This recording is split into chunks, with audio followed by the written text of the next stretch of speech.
ഇയേഴ്സിലുള്ള skin tone അവിടെയും വരുന്നു. എങ്ങനെ ഉണ്ടാവും? You be the most happiest person അല്ലേ?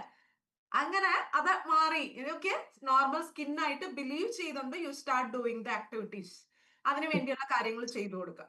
അപ്പൊ ഒരു ദിവസം ആ രീതിയിലേക്ക് നമ്മുടെ സ്കിൻ വരുന്നതായിട്ട് കാണാൻ പറ്റും. ഓക്കെ. എന്താ ചെയ്യുന്ന പ്രൊഫഷൻ എന്താണ്? സൂപ്പർ. ഇനി എത്ര കുറയാനുണ്ട്? Very good. എനിക്ക് ഇപ്പോഴും 100 100 ആയി. അപ്പൊ 110 ഉണ്ടായിരുന്നോ? 111 ഉണ്ടായിരുന്നു. 111 ഉണ്ടായിരുന്നു. അത് ഞാൻ സ്റ്റിച്ച് ചെയ്യാൻ നാട്ടിൽ കൊടുത്തിട്ട് വന്നായിരുന്നു മെയില്. ആ ഇപ്രാവശ്യം വാങ്ങിക്കാൻ ചെന്നപ്പോ അവരെന്നെ ഇങ്ങനെ നോക്കിയിട്ട് ചോദിക്കുക എന്താ ചെയ്തേ? തോന്നി നിശയ്ക്ക്. ഭയങ്കര സന്തോഷല്ലേ? അവരെടുത്ത അളവിലാ സ്റ്റിച്ച് ചെയ്തേ. പക്ഷെ ഞാൻ ഇട്ടപ്പോ അത് ഭയങ്കര ലൂസായിരുന്നു. അപ്പൊ അവർക്ക് അത് മനസ്സിലായില്ല. അവരങ്ങനെ യൂഷ്വലി വരാറില്ല.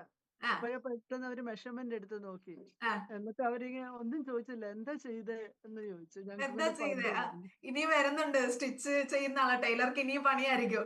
കാരണം മെഷർമെന്റ്സ് ഇനി ഒതുങ്ങും. നമ്മുടെ ചെസ്റ്റ്, വേസ്റ്റ്, ഹിപ്പ് ഒക്കെ നന്നായിട്ട് ഒതുങ്ങും. What size you want to be like may be നമ്മൾ എക്സൽ ആയിരിക്കും യൂസ് ചെയ്തേക്കുന്നത്, അല്ലെങ്കിൽ ഡബിൾ എക്സൽ ആയിരിക്കും. ചിലർക്ക് എക്സൽ മതിയായിരിക്കും. ബട്ട് സ്റ്റൊമക്ക് നന്നായിട്ടുള്ളത് കൊണ്ട് ഡബിൾ എക്സലിലേക്ക് പോകും. ആ ഏരിയയിലേക്ക് ചെല്ലാൻ പറ്റുള്ളൂ. കാരണം എക്സൽ ഇടുമ്പോ ഇവിടെ മാത്രമേ ഇങ്ങനെ പ്രൊജക്ട് ചെയ്ത് നിൽക്കും.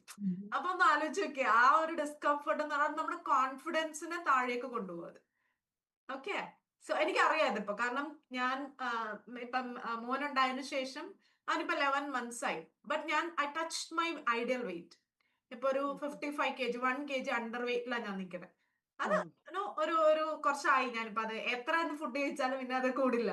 എന്റെ മൈൻഡ് എന്റെ എക്സസ് വെയിറ്റിലേക്ക് ഞാൻ പോകില്ല എന്ന് once I decided it won't go for beyond my ideal weight. അങ്ങനെ നിൽക്കും അത്. ഇനി പക്ഷെ എനിക്ക് ഡ്രസ് ഇടുമ്പോൾ ഡിസ്കംഫർട്ട് ലൈക്ക് എനിക്ക് വെയിസ്റ്റ് ലൈൻ കുറയാനുണ്ട്. ബിക്കോസ് സി സെക്ഷൻ ആയിരുന്നു. അപ്പൊ അതിന്റെ അപ്പൊ ഞാൻ ഒരു ടൈം ഫ്രെയിം, ഒരു ഗോൾ സെറ്റ് ചെയ്തിട്ടുണ്ട്. ഇന്ന ടൈമില് I touch my ideal waist line. പിന്നെ അത് ഞാൻ മെയിൻറ്റെയിൻ ചെയ്ത് കൊണ്ടുപോകേണ്ട റെസ്പോൺസിബിലിറ്റി എന്റെയാണ്. എന്റെ കോച്ചിന്റെ അല്ല, ഈ സിസ്റ്റത്തിന്റെ അല്ല, no, that is my personal responsibility. അതിന് സപ്പോർട്ട് ചെയ്യാനാണ് എന്റെ കോച്ചസ് ഉള്ളത്, എഡ്യൂക്കേഷൻ ഉള്ളത്, എക്സസൈസ് ഉള്ളത്. ബട്ട് എടുത്താൽ മാത്രമേ നിഷക്ക് അത് അച്ചീവ് ചെയ്യാൻ പറ്റുള്ളൂ. അല്ലെങ്കിൽ ആരും ഒന്ന് പറഞ്ഞാലും നോ, നടക്കില്ല അത്. ബട്ട് നമ്മൾ ഓരോരുത്തരും എടുക്കുന്ന ഡിസിഷൻ, എനിക്ക് ഹെൽത്തി ആവണം, എന്റെ സ്കിന്നിന്റെ ഇത് മാറി അത് ഞാൻ പെർഫെക്റ്റ് ആയിട്ട് കൊണ്ട് എന്റെ ഐഡിയൽ വേസ്റ്റ് ലൈനിലേക്ക് എത്തണം. ഞാൻ എടുക്കുന്ന ഡിസിഷന് അതിൽ നിന്ന് പിന്നെ ആർക്കും നമ്മളെ ഡീവിയേറ്റ് ചെയ്യാൻ പറ്റില്ല. എന്ത് പ്രോബ്ലംസ് ഉണ്ടെങ്കിലും all excuses are lies. Because നമ്മൾ അത്രയും അതിന് സീരിയസ് അല്ല എന്നർത്ഥം.